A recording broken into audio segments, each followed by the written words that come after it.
ಮೈಸೂರು ಆಕಾಶವಾಣಿಯ ಸುವರ್ಣ ಮಹೋತ್ಸವ ಸಮಾರಂಭದ ಧ್ವನಿಮುದ್ರಣದಿಂದ ಆಯ್ದ ಅವತರಣಿಕೆಗಳ ಮೊದಲ ಭಾಗ.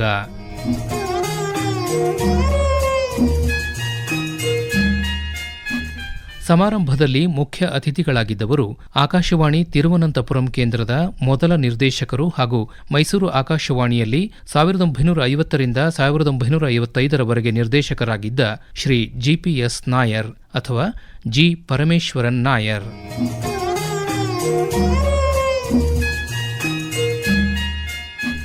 ಇಂದಿನ ಕಾರ್ಯಕ್ರಮದ ಪಟ್ಟಿಯಲ್ಲಿ ಶ್ರೀ ಜಿಪಿಎಸ್ ನಾಯರ್ ಅವರ ಹೆಸರು ಕಣ್ಣಿಗೆ ಬಿದ್ದಾಗ ನನಗಾದ ಆನಂದ ಅಷ್ಟಿಷ್ಟಲ್ಲ. ಅವರ ಪರಿಚಯವಾದ್ದು ನಾನು ಆಕಾಶವಾಣಿ ಬಿಟ್ಟು ಎಷ್ಟೋ ವರ್ಷಗಳಾದ ಮೇಲೆ.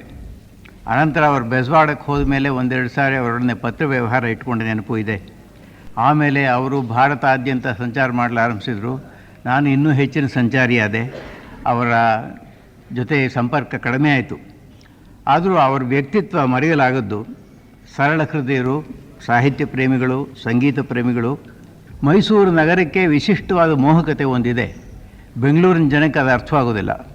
ಜಿಪಿಎಸ್ ನಾಯರ್ ಅವರು ಟ್ರಿವಾಂಡ್ರಮ್ನಿಂದ ಬಂದವರಾದರೂ ಕೂಡ ಮೈಸೂರು ನಗರದ ಈ ವಿಶೇಷ ಸೌಂದರ್ಯವನ್ನು ಸವಿಯೇ ಬಲ್ಲವರು. ಆಕಾಶವಾಣಿ ಇಲ್ಲಿಂದ ಹೊರಟಾದಾಗ ಸಂಕಟಪಟ್ಟವರಲ್ಲ ಅವರೊಬ್ಬರು, ಅದನ್ನು ಮತ್ತೆ ಇಲ್ಲಿಗೆ ತರಿಸೋದಕ್ಕೆ ಶ್ರಮಪಟ್ಟವರಲ್ಲೂ ಕೂಡ ಅವರು ಒಬ್ಬರು, Shri GPS Nair. I think it was 25 years ago today that I came to Mysore to take over Akashvani from Mr. Narayana Swamy, who was then the station director here. I came from a place, Aurangabad. It was almost a dead city. I was sent there to close down the station. And I came to Mysore, a living cultural center with all the great artists around me, musicians, talkers, artists of different kinds. And when I came here, first of all I thought what I should do was to pay my homage to the founder of Akashvani, that was the late Dr. Gopalaswamy. After that, I went round and met almost all the top musicians here, because I'm very fond of music myself. I thought, first of all, I should pay homage to my musicians. I went round and met most of them. Chowdaya, the late Chowdaya. Devendrapa, he is now Dr. Devendrapa. And several other musicians and my old friends. But then I met several people here, and then was able to build up a little unit here which was willing to cooperate with me all the way. This is what I wanted to do most in this state. We had a tiny transmitter, and the reach of that transmitter was not too much to be proud of. And then we had another 1 kilowatt transmitter installed here, but even that was only for the city of Mysore. You could hear certain places in Mysore like Mandya or good listening. It was very, very poor. Then, of course, in 1955, we moved over to Bangalore, and I had the unpleasant duty of closing Mysore station also. And now it has come back, and I'm very, very happy. Now, what I would like to mention here in this particular case is what I gained from Mysore Akashvani. My greatest ambition was to do a program on Kedda, because that is the kind of thing that people do not know much about outside Mysore state. So we took our huge big recorder, and also they borrowed a wire recorder from Mysore station, went to Kakankote forest and tried to record a program. I just couldn't make it. We failed miserably. We came back very tearfully, very unhappy, but we just couldn't make it. Well, when I came back to Mysore in 1953, I decided that the next Kedda will be covered, and we did cover it. At that time, Mr. Hanumantaya was the chief minister, and the Mysore Maharaja introduced the program. I went and asked him, sir, would you kindly introduce this program, because you know more about elephants than anybody else here. Well, he certainly agreed, and he very kindly agreed and came and did a very fine introduction to this. And R.K. Narayan and I went to the forest, lived there for a couple of days, made several recordings of the entire process. Very difficult task, I can tell you that, to carry a huge big tape recorder. We didn't have tape recorders, only disc recorders those days.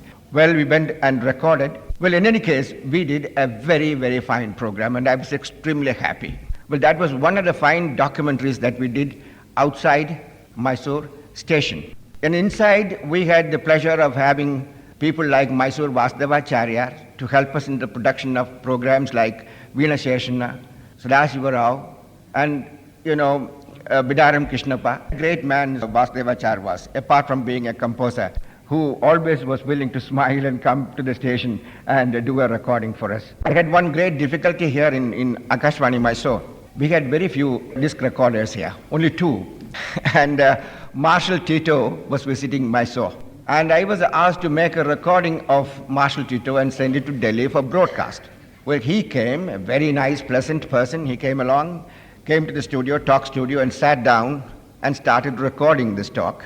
And every time he said about Pandit Nehru, he always said, my Prime Minister, my Prime Minister. No, but I stopped him and said, sir, your Prime Minister. That is what in the script. But he always mentioned him as my Prime Minister or our Prime Minister. You know, that went on, and it was very, very difficult for me to stop him all the way and said, could you kindly change the script, or could you change the word and say, not mine, but your? He said, oh, all right.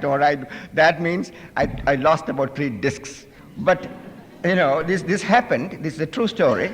And when it was over, when it was played back, he said, I had done it. This is very good. You send it to Delhi.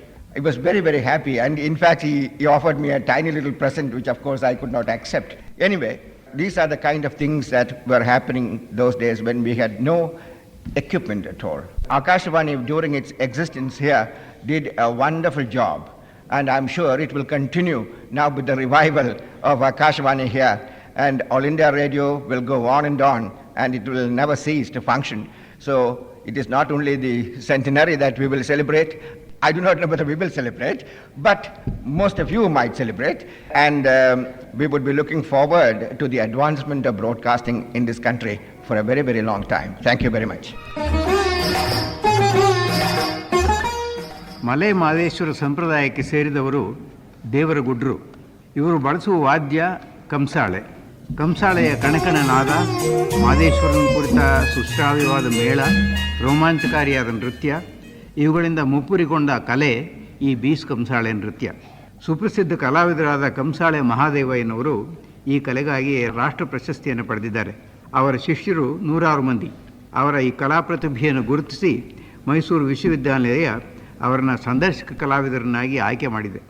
ಮಾನಸ ಗಂಗೋತ್ರಿಯಲ್ಲಿರುವ ಮೈಸೂರು ವಿಶ್ವವಿದ್ಯಾನಿಲಯದ ಜನಪದ ಕಲಾಕೂಟದಲ್ಲಿ ಇವರ ಕೈಕೆಳಗೆ ಹಲವಾರು ಮಂದಿ ವಿದ್ಯಾರ್ಥಿಗಳು ಶಿಕ್ಷಣ ಪಡೆದಿದ್ದಾರೆ. ಇಂದಿನ ಕಂಸಾಳೆಯಲ್ಲಿ ಒಂದು ವೈಶಿಷ್ಟ್ಯ ಅಂದರೆ ಹಳೆಯ ಜನಾಂಗ, ಈಗಿನ ಜನಾಂಗ ಎರಡೂ ಸೇರಿದೆ. ಅಂದರೆ ಮಹಾದೇವಯ್ಯನವರು ಹಳೆಯ ಜನಾಂಗಕ್ಕೆ ಸೇರಿದವರು, ಅವರು ಕಂಸಾಳೆ ನೃತ್ಯದಲ್ಲಿ ಪಳಗಿದವರು. ಆದರೆ ಈಗ ನೃತ್ಯ ಮಾಡೋರು ಮಾನಸ ಗಂಗೋತ್ರಿಯಲ್ಲಿ ಸ್ನಾತಕೋತ್ತರ ವಿದ್ಯಾರ್ಥಿಗಳು.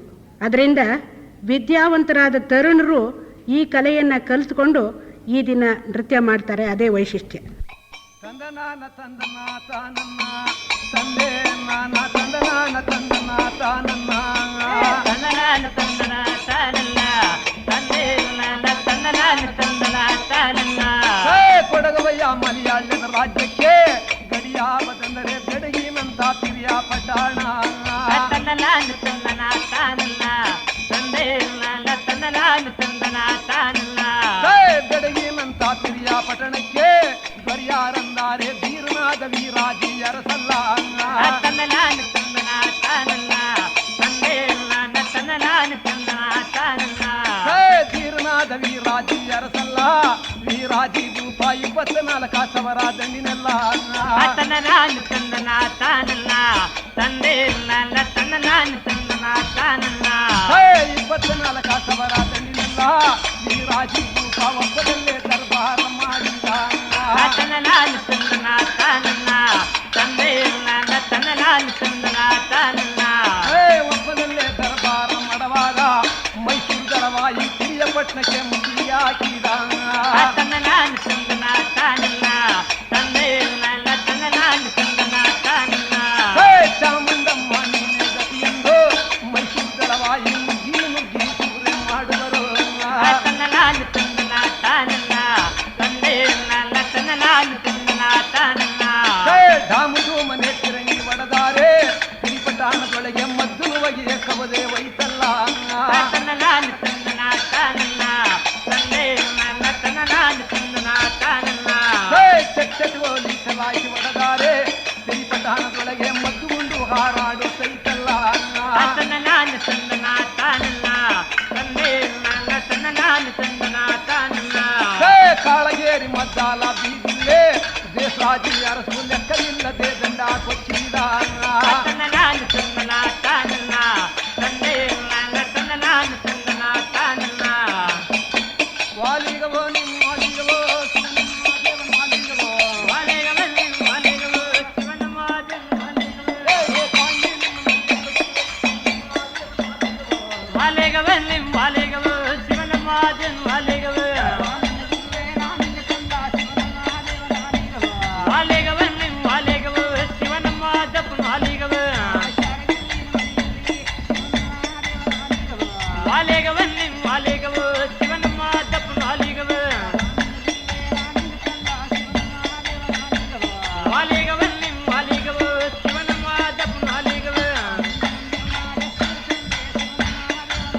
ಶ್ರೀಮತಿ ಬಿ ಎನ್ ಸುಬ್ಬಮ್ಮನವರ ಹೆಸರನ್ನು ಎಷ್ಟು ಜನ ಕೇಳಿದ್ದಾರೋ ಕಾಣೆ. ಆದರೆ ಅವರ ಕಾವ್ಯನಾಮವಾದ ವಾಣಿ ಎಂಬ ಹೆಸರನ್ನು ಸಾಹಿತ್ಯ ಪ್ರಿಯರೆಲ್ಲರೂ ಕೂಡ ಬಲ್ಲರು. ಆಡಂಬರ ರಹಿತವಾದ ಸೌಮ್ಯ ವ್ಯಕ್ತಿತ್ವ, ಸರಳವಾದ ಸ್ವಭಾವ, ಸುಸಂಸ್ಕೃತವಾದ ಬರವಣಿಗೆ, ಆಕಾಶವಾಣಿಯ ಶ್ರೋತೃಗಳಿಗೆ ಇವೆಲ್ಲ ಕೊಡಬಹುದಾದ ಆನಂದವನ್ನು ಅವರು ಎಷ್ಟೋ ಸಾರಿ ಕೊಟ್ಟಿದ್ದಾರೆ. ಆಕಾಶವಾಣಿ ಮೂಲಕವೂ ಕೂಡ ಅವರು ಅನೇಕರಿಗೆ ಪರಿಚಿತರು. ಅವರ ನೆನಪುಗಳನ್ನು ಕೇಳಲು ನಿಮ್ಮಂತೆ ನಾನು ಕೂಡ ಕಾತರನಾಗಿದ್ದೇನೆ. ಶ್ರೀಮತಿ ಬಿ ಎನ್ ಸುಬ್ಬಮ್ಮನವರು. ಮೈಸೂರು ಆಕಾಶವಾಣಿ ಬಹಳ ಪ್ರವರ್ಧಮಾನಕ್ಕೆ ಬಂದು ಶಾಖೆಗಳನ್ನು ಹೊಂದಿ ಅನೇಕ ಕಲಾವಿದರನ್ನು ಮುಂದಕ್ಕೆ ತಂದಿದೆ. ಕವಿಗಳಿಗೆ, ಬರಹಗಾರರಿಗೆ ಪ್ರತಿಭೆ ಪ್ರಕಾಶಕ್ಕೆ ಅವಕಾಶ ಮಾಡಿಕೊಟ್ಟಿದೆ. ಮಕ್ಕಳು ದೊಡ್ಡವರಾಗಿ ಓದಿ ದೊಡ್ಡ ಪದವೀಧರರಾದ್ಮೇಲೂ ಕೂಡ ಅವ್ರು ಚಿಕ್ಕತನದಲ್ಲಿ ಮಾಡಿದ ಯಾವುದೋ ಒಂದು ಆಟನೋ ಒಂದು ಘಟನೆನೋ ನೆನೆಸ್ಕೊಂಡು ಸಂತೋಷ ಪಡ್ತೀವಿ ನಾವು. ಅದೇ ತರಹ ಇವತ್ತು ಆಕಾಶವಾಣಿ ತನ್ನ ಸುವರ್ಣ ಮಹೋತ್ಸವ ಆಚರಿಸ್ತಾ ಇದ್ರು ಕೂಡ ಆದರೆ ಎಳೆತನದ ಕೆಲವು ನೆನಪುಗಳನ್ನು ನೆನೆಸ್ಕೊಳ್ಳೋದ್ರಲ್ಲಿ ನನಗೆ ಬಹಳ ಸಂತೋಷ ಆಗುತ್ತೆ, ನಿಮಗೂ ಸಂತೋಷ ಆಗುತ್ತೆ ಅಂತ ನಂಬ್ಕೊಂಡಿದ್ದೀನಿ. ನಾನು ಮೊದಲ ಸಲ ಆಕಾಶವಾಣಿಗೆ ಹೋದದ್ದು ದೀಪಾವಳಿ ಹಬ್ಬದ ದಿವಸ. ಬಲಿಪಾಡ್ಯಮಿ ಕಥೆ ರೂಢಿ ಸಾಮಾನ್ಯವಾಗಿ ಎಲ್ರಿಗೂ ಗೊತ್ತಿದೆ, ಅದನ್ನು ಹೇಳಿದೆ ಅಂತ ನನಗೆ ಜ್ಞಾಪಕ. ಆಕಾಶವಾಣಿಯಲ್ಲಿ ಕರ್ಕೊಂಡು ಹೋಗ್ಬಿಟ್ಟು ನನ್ನ ಸ್ಟುಡಿಯೋದಲ್ಲಿ ಕೂರಿಸ್ಬಿಟ್ರು ಮೈಕ್ ಮುಂದೆ. ಏನೋ ಒಂಥರ ಹೊಸತನ ನನಗೆ. ಜನಗಳು ಎದುರಿಗೆ ಮಾತಾಡ್ಬೋದು, ಯಾರೂ ಇಲ್ಲ ರೂಮ್ನಲ್ಲಿ, ನಾನೊಬ್ಬಳೇ ಕೂತ್ಕೊಂಡಿದ್ದೀನಿ. ಇಲ್ಲಿ ನಾವು ಮಾತಾಡ್ಬಿಟ್ಟು ಹೊರಗಡೆ ಎಲ್ಲೋ ಯಾರೋ ಒಂದು ಬಿರಡೆ ತಿರುಗಿಸ್ಬಿಟ್ಟು 100 ಜನ ಶ್ರೋತೃಗಳು ಕೇಳಿಬಿಟ್ರೆ ಏನು ಗತಿಯಪ್ಪ ಅಂತ ಒಂಥರ ಗಾಬರಿ ನಡ್ಕ ನನಗೆ. ಅದರಿಂದ ಕತೆ ಏನೋ ಹೇಳಿದೆ, ಬಹುಶಃ ತಬ್ಬಿಬ್ಬಾಗಿದ್ದರೆ ನನಗೇನು ಆಶ್ಚರ್ಯ ಅಲ್ಲ, ಬಹಳ ತಪ್ಪು ಹೇಳಿರ್ಬೋದು ಅಂತ ನಾನು ಯೋಚಿಸ್ಕೊತಾ ಇದ್ದೀನಿ ಈಗ. ಇನ್ನೊಂದು ವಿಷಯ ಆಕಾಶವಾಣಿ ಅಂದರೆ ಬೇಗ ನನಗೆ ನೆನಪು ಬರೋದೇನು ಅಂದರೆ, ಸುಮಾರು 42 ಅಥವಾ 43ನೇ ಇಸ್ವಿ ಇರಬಹುದು, ಆಕಾಶವಾಣಿ ಒಂದು ಏಕಾಂಕ ನಾಟಕ ಸ್ಪರ್ಧೆ ಏರ್ಪಡಿಸಿತ್ತು. ಕನ್ನಡ ದೇಶದಿಂದ ಅನೇಕ ಜನ ಕಳಿಸಿದ್ರಂತೆ. ನಾನು ಒಂದು ಏಕಾಂಕ ನಾಟಕ ಅಧಿಕ ಮಾಸ ಅಂತ ಹೇಳಿಬಿಟ್ಟು ಬರೆದು ಕಳಿಸ್ಕೊಟ್ಟೆ. ಅಧಿಕ ಮಾಸ ಅಂತ ಬರೆದು ಕಳಿಸ್ಕೊಟ್ಟೆ. ಅದಕ್ಕೆ ಬಹುಮಾನ ಬಂತು, ಮೊದಲ ಬಹುಮಾನ. ಅದನ್ನು ಮೈಸೂರಿನಲ್ಲಿ ಪ್ರಸಾರ ಮಾಡಿದ್ರು, ಅದು ಒಂದು ವಿಚಾರ ಆಯಿತು. ಆದರೆ ಅದು ನನಗೆ ತಿಳಿದ ದಿವಸದ ವಿಚಾರ ಮಾತ್ರ ನನಗೊಂಥರ ನೆನಪಿನಲ್ಲಿದೆ. ಯಾಕೆಂದರೆ ಅದು ಬಾರದ ತಾರೀಕು ಮರ್ತೋಯ್ತು, ಆಡಿದ ತಾರೀಕು ಮರ್ತೋಯ್ತು, ಆ ವಿಷಯ ಮಾತ್ರ ನೆನಪಿನಲ್ಲಿದೆ. ಕೆಲವು ವಿಷಯಗಳು ಬದುಕಿನಲ್ಲಿ ಮರೆಯೋಕ್ಕೆ ಸಾಧ್ಯ ಆಗಲ್ಲ. ಅದೇನಪ್ಪ ಅಂದರೆ, ಆಗ ನನ್ನ ನೆವ್ಯೂ ಒಬ್ಬರು ಇಲ್ಲಿ ಮೈಸೂರಿನಲ್ಲಿ 3rd ಇನ್ಫೆಂಟ್ರಿನಲ್ಲಿ ಕ್ಯಾಪ್ಟನ್ ಆಗಿದ್ದರು. ಈಗ ಜೈಲ್ ಇದೆಯಲ್ಲ, ಅದರ ಎದುರು ಭಾಗದಲ್ಲಿ ಅವ್ರ ಕ್ವಾರ್ಟರ್ಸು. ಆವತ್ತಾತ ಬಂದು ನಮ್ಮ ಮನೇಲಿ ಮಾತಾಡ್ತಾ ಕೂತಿದ್ರು. ರಾತ್ರಿ 8:00ವರೆಗೂ ಮಾತಾಡ್ತಾ ಕೂತಿದ್ರು. ಆಮೇಲೆ ಅವ್ರ ಮನೆಗೆ ಹೊರಟೋಗಿದ್ದಾರೆ. ಸುಮಾರು 10-11 ಗಂಟೆ ಹೊತ್ತಿನಲ್ಲಿ ಒಬ್ಬ ಬಂದು ಸೈಕಲ್ ಬೆಲ್ ಮಾಡ್ದ. ಯಾಕಪ್ಪ ಇಷ್ಟೊತ್ತಿನಲ್ಲಿ ಯಾರು ಬಂದಿರೋರು ಅಂದರೆ, ಅವರು ರಾತ್ರಿ ಇಲ್ಲಿಂದ ಹೋದ್ಮೇಲೆ ಆಕಾಶವಾಣಿ ಹಾಕ್ಕೊಂಡು ಕೂತ್ಕೊಂಡ್ರಂತೆ. 10 ಗಂಟೆ ಸಮಯದಲ್ಲಿ ಎಲ್ಲ ಆದಮೇಲೆ ಕೊನೆಯಲ್ಲಿ ಅನೌನ್ಸ್ ಮಾಡಿ, ಈ ಸತಿ ಆಕಾಶವಾಣಿ ಸ್ಪರ್ಧೆಯಲ್ಲಿ ವಾಣಿಯವರ ಅಧಿಕ ಮಾಸ ನಾಟಕಕ್ಕೆ ಮೊದಲ ಬಹುಮಾನ ಬಂದಿದೆ ಅಂತ ಅನೌನ್ಸ್ ಮಾಡಿದ್ರಂತೆ. ಅದನ್ನು ಅವ್ರು ಬೆಳಗ್ಗೆ ಹೇಳಿ ಕಳಿಸ್ಬೋದಾಗಿತ್ತು. ಅವ್ರಿಗೆ ಎಷ್ಟು ಆತರ ಅಂದರೆ, ಈಗಲೇ ನಾನು ಕೇಳಿರ್ತೀನೋ ಇಲ್ವೋ ಅಕಸ್ಮಾತ್ ರಾತ್ರಿ 10 ಗಂಟೆಯಲ್ಲಿ ಅಂದ್ಬಿಟ್ಟು ಆ ಹೊತ್ತಲ್ಲಿ ತಮ್ಮ ಆರ್ಡರ್ಲಿ ಕೈಲಿ ಒಂದು ಕಾಗದ ಬರೆದು ನನಗೆ ಕೊಟ್ಟು ಕಳಿಸಿದ್ರು. ಅದನ್ನು ಓದಿದ್ಲು ನನಗೆ ಆಕಾಶವಾಣಿಲಿ ಬಹುಮಾನ ಬಂದಿದೆ ಅಂತ ಒಂದು ಕಡೆ ಸಂತೋಷವಾದರೆ, ಇವ್ರ ಮನಸ್ಸು ಎಷ್ಟು ವಿಶಾಲವಾಗಿದೆ. ನಾನು ಬೆಳಗ್ಗೆವರೆಗೂ ಅದನ್ನು ಬರೀ ಕಾಯ್ದೆ, ರಾತ್ರಿ 11 ಗಂಟೆಯಲ್ಲಿ ಅಭಿನಂದನೆ ಕಳಿಸಿದಾರಲ್ಲ ಅಂದ್ಬಿಟ್ಟು ಆ ಸಂತೋಷನ ಇಮ್ಮಡಿ ಮಾಡ್ತು. ಹೀಗೆ ಆಕಾಶವಾಣಿ ಜೊತೆಗೆ ಎಷ್ಟೋ ಸವಿ ನೆನಪುಗಳು ಹೆಣೆದುಕೊಂಡಿದೆ.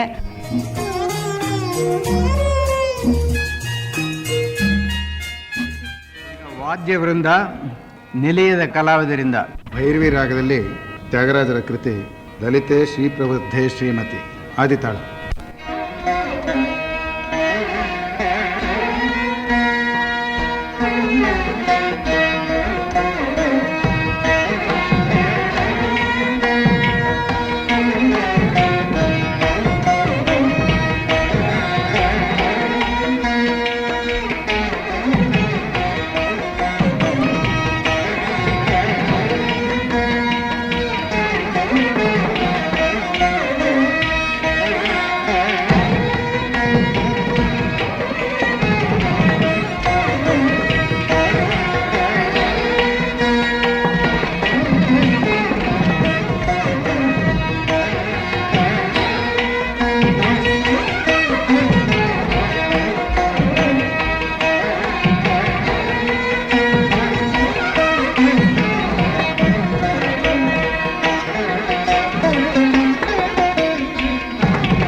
ಬೇಹಾಗ್ ರಾಗದಲ್ಲಿ ವೀಣಾ ಶೇಷಣ್ಣವರ ತಿಲ್ಲಾನ ಆದಿತಾಳ.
ನನ್ನ ಹಳೆಯ ಮಿತ್ರರಾದ ಶ್ರೀ ಎನ್ ಶಾಸ್ತ್ರಿಗಳು ಆ ಕಾಲಕ್ಕೆ ಮೈಸೂರಿನ ನಗರ ಚಕ್ಷುಗಳು.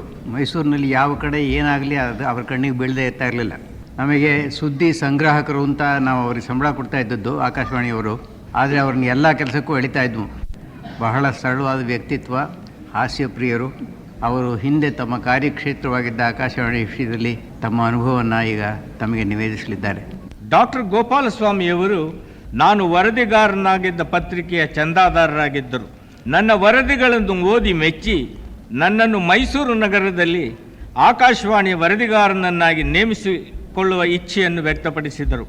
ಇತರ ಪತ್ರಿಕೆಗಳಿಗೆ ವರದಿಗಾರನಾಗಿ ಮುಂದುವರಿಯಲು ಸಹ ತಮ್ಮ ಅಭ್ಯಂತರವೇನೂ ಇರಲಿಲ್ಲವೆಂದು ಹೇಳಿದರು. ಡಾಕ್ಟರ್ ಗೋಪಾಲಸ್ವಾಮಿಯವರು ಮಿತಭಾಷಿ, ವಿಶೇಷ ಪರಿಚಯವಿದ್ದವರೊಡನೆ ವಿನೋದದಿಂದ ಮಾತುಕತೆ ನಡೆಸಿ ಹಾಸ್ಯದ ಚಟಾಕಿ ಹಾರಿಸುತ್ತಿದ್ದರು. ಅವರೊಡನೆ ಈ ಸೌಜನ್ಯದ ಸ್ನೇಹ ಬೆಳೆಸುವ ಅವಕಾಶ ನನಗಿದ್ದಿತು. ಡಾಕ್ಟರ್ ಗೋಪಾಲಸ್ವಾಮಿಯವರು ನನಗೆ ವರದಿಗಾರನ ಕೆಲಸ ಕೊಡಲು ಒಂದು ವರ ಪರೀಕ್ಷೆಯನ್ನೇ ನಡೆಸಿದರು. 1941ನೇ ಇಸ್ವಿಯಲ್ಲಿ ಎರಡನೇ ಮಹಾಯುದ್ಧದ ಕಾರ್ಮೋಡವಿದ್ದಾಗ ವಿಶ್ವವಿದ್ಯಾನಿಲಯದ ವಿದ್ಯಾರ್ಥಿಗಳು ಕಾರಣಾಂತರದಿಂದ ಶಾಲಾ ಕಾಲೇಜುಗಳಿಗೆ ಹೋಗದೆ ಮುಷ್ಕರ ಹೂಡಿದ್ದರು. ಮನಃಶಾಸ್ತ್ರ ನಿಪುಣರಾದ ಡಾಕ್ಟರ್ ಗೋಪಾಲಸ್ವಾಮಿಯವರು ನನ್ನನ್ನು 3 ಪ್ರಸಾರ ಭಾಷಣ ಮಾಡುವಂತೆ ಸೂಚಿಸಿದರು. ವಿಷಯ 1, ವಿದ್ಯಾರ್ಥಿಗಳನ್ನು ಉದ್ದೇಶಿಸಿ ಅವರು ವಿದ್ಯಾಶಾಲೆಗಳಿಗೆ ಹಿಂತಿರುಗುವಂತೆ ಬುದ್ಧಿವಾದ ಹೇಳುವುದು. 2ನೆಯ ಭಾಷಣ ಈ ಮುಷ್ಕರದ ಸಂದರ್ಭದಲ್ಲಿ ಮಾತಾಪಿತೃಗಳ ಕರ್ತವ್ಯ ಏನು ಎಂಬುದು. 3ನೆಯ ಭಾಷಣ ಈ ಮುಷ್ಕರದ ಸಂದರ್ಭದಲ್ಲಿ ಸಾರ್ವಜನಿಕರನ್ನು ಕುರಿತದ್ದಾಗಿತ್ತು, ಅವರ ಕಾರ್ಯವೇನು ಎಂಬುದು. ಈ 3 ಪ್ರಸಾರ ಭಾಷಣಗಳು ಡಾಕ್ಟರ್ ಗೋಪಾಲಸ್ವಾಮಿಯವರ ಮೆಚ್ಚುಗೆಗೆ ಪಾತ್ರವಾಯಿತು. ಅಲ್ಲದೆ ಆಗಿನ ಮೈಸೂರು ಜಿಲ್ಲಾಧಿಕಾರಿಗಳು ಸಹ ಈ ಭಾಷಣಗಳನ್ನು ಮೆಚ್ಚಿ ಡಾಕ್ಟರ್ ಗೋಪಾಲಸ್ವಾಮಿಯವರಿಗೆ ನನ್ನನ್ನು ವರದಿಗಾರನನ್ನಾಗಿ ನೇಮಿಸಿಕೊಳ್ಳಲು ಅನುಮತಿ ನೀಡಿದರು. ಅನಂತರ ನನ್ನನ್ನು ಹಂಗಾಮಿಯಾಗಿ ವರದಿಗಾರನಾಗಿ ನೇಮಿಸಿಕೊಂಡರು. 1941ರಲ್ಲಿ ನಾನು ಆಕಾಶವಾಣಿಗೆ ಸೇರಿದಾಗ ಶ್ರೀಮಾನ್ ನಾ ಕಸ್ತೂರಿಯವರು ಅಸಿಸ್ಟೆಂಟ್ ಡೈರೆಕ್ಟರ್ ಆಗಿದ್ದರು. ಅನೇಕ ಸಂದರ್ಭಗಳಲ್ಲಿ ಭಾಷಣಕಾರರು ಬರೆದಿದ್ದಾಗ ನಮ್ಮಿಂದ ಯಾವುದಾದರೂ ಪ್ರಚಲಿತ ವಿಷಯದ ಬಗ್ಗೆ ಭಾಷಣ ಮಾಡುವಂತೆ ಕಾರ್ಯಕ್ರಮ ಏರ್ಪಡಿಸುತ್ತಿದ್ದರು. ಆಕಾಶವಾಣಿಯ ಕೆಲಸಗಾರರೇ ಅನೇಕ ಸಂದರ್ಭಗಳಲ್ಲಿ ನಾಟಕಗಳಲ್ಲಿ ಭಾಗವಹಿಸಬೇಕಾಗುತ್ತಿತ್ತು. ಆಕಾಶವಾಣಿ ಒಂದು ಸಂಸಾರದಂತೆ ಎಲ್ಲರ ಹೊಂದಾಣಿಕೆಯಿಂದ ನಡೆಯುತ್ತಿತ್ತು. ಮೈಸೂರು ಆಕಾಶವಾಣಿಗಾಗಿಯೇ ಪ್ರತ್ಯೇಕವಾದ ಕಟ್ಟಡವೊಂದು ವಾಣಿವಲ್ಲಾಸ್ ಮೊಹಲ್ಲಾದಲ್ಲಿ ತಯಾರಾಗುತ್ತಿತ್ತು. ಈ ಕಟ್ಟಡ ಪೂರ್ಣವಾಗಿ ಸುಸಜ್ಜಿತವಾಗಿರಲಿಲ್ಲ, ಖಾಲಿ ಇತ್ತು. ಈ ಕಟ್ಟಡವನ್ನು ಸೈನ್ಯದ ಇಲಾಖೆಯವರು ಆಕ್ರಮಿಸಿಕೊಳ್ಳುವರೆಂಬ ವದಂತಿ ಊರಿನಲ್ಲಿ ಹಬ್ಬಿತು. ಆಗ 2ನೇ ಮಹಾಯುದ್ಧ ನಡೆಯುತ್ತಿತ್ತು. ಈ ಸುದ್ದಿ ಹಬ್ಬಿದೊಡನೆಯೇ ಡಾಕ್ಟರ್ ಗೋಪಾಲಸ್ವಾಮಿಯವರು ಆಕಾಶವಾಣಿಯನ್ನು ಈ ಹೊಸ ಕಟ್ಟಡಕ್ಕೆ ವರ್ಗಾಯಿಸಿದರು. ಒಂದು ಸಂದರ್ಭದಲ್ಲಿ ಲೋಕವಿಖ್ಯಾತ ಡಾಕ್ಟರ್ ಸರ್ CV ರಾಮನ್ ರವರು ಬಂದು ಭಾಷಣ ಮಾಡಿದರು. ಅವರಿಗೂ ಸಹ ಇತರ ಭಾಷಣಕಾರರಿಗೆ ಕೊಡುತ್ತಿದ್ದಂತೆ 10 ರೂಪಾಯಿ ಸಂಭಾವನೆ ಕೊಡಲಾಯಿತು. ಡಾಕ್ಟರ್ ರಾಮನ್ ರವರು ಹಸನ್ಮುಖರಾಗಿ ಆ ಚೆಕ್ಕಿನ ಹಿಂದೆ ರುಜು ಹಾಕಿ ಈ ಹಣವನ್ನು ಯಾವುದಾದರೂ ಅನಾಥಾಲಯಕ್ಕೆ ಕೊಟ್ಟು ಬಿಡಿ ಎಂದು ಹೇಳಿ ನಮಗೆ ಹೇಳಿ ಹೊರಟು ಹೋದರು.